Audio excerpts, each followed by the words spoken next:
much has been made of Senator Obama's community organizing days. Now, he says it was a life-altering experience that prepared him to lead America. But our next guest reveals the background story of how community organizing is part of a grand scheme perpetuated by none other than William Ayers. A lot of people don't know what a community organizer is, and in fact, I didn't know what a community organizer was entirely when I became one. I had been inspired by the civil rights movement and the idea of people working at a grassroots level to bring about change, to get people involved in shaping their own destiny. Well, community organizing definitely has shaped Senator Obama's destiny. In 1985, fresh from Columbia University, Obama returned to Chicago to become just that, a community organizer. A job he says qualifies him in part to hold the nation's highest office. But what exactly is a community organizer? After all, he didn't even know what it was when he started as one.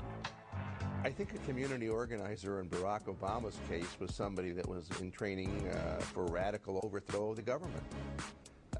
You have to really stretch to believe his story. That he was living in New York City, he was earning $50,000 or $60,000 a year, and he left this to come to Chicago, to a city where he knew no one, to suddenly start, quote, organizing, unquote, people. In my opinion, Barack Obama had already been influenced by his radical ideology and philosophy, probably had met William Ayers in New York, and was coming here to lay the foundations for what he thought would be some sort of political movement that he would be a part of.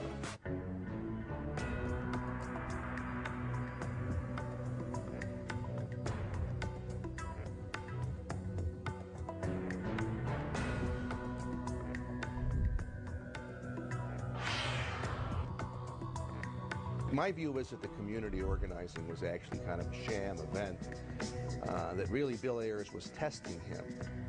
Because the way these radicals work, they don't give you a big project until you've passed muster with a small project. And so they sent him out to Chicago to see what he would do. He passed the test. I decided to become a community organizer. I'll organize black folks at the grassroots. It was in these neighborhoods that I received the best education that I ever had.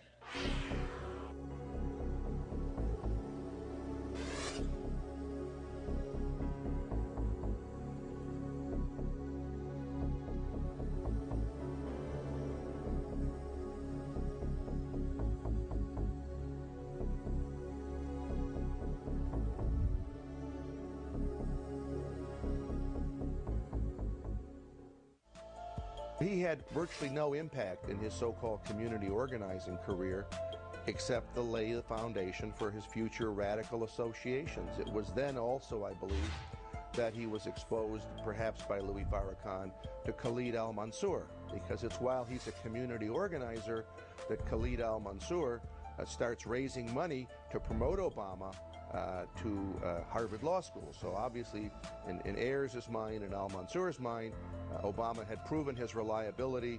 He was somebody that could be trusted to do what he was told, and all of a sudden, they now are going to take him to the next level. All that comes out of the years in Chicago. Obama wasn't organizing a community.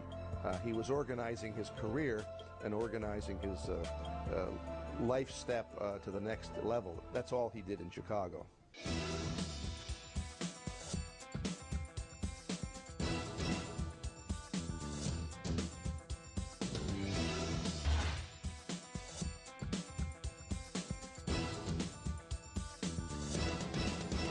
This is the elite Kenwood community here in Chicago, and I'm actually walking down Barack Obama's street. You can see behind me Secret Service and police officers are blocking it off so we can't get too close. Back in 2005, Barack Obama purchased the house for $1.65 million. It was a controversial deal. Coincidentally, he bought it the same day that the Rezko family purchased the land next door. And it just so happens they live half a mile from William Ayers, the unrepentant terrorist part of the Weather Underground.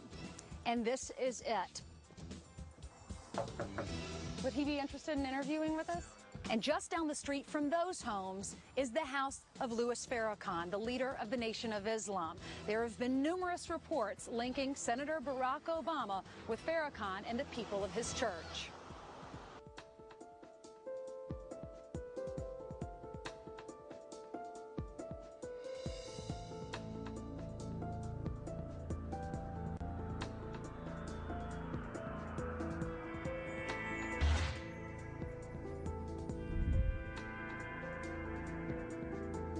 You know, there's a model for all this, and the model is Hugo Chavez.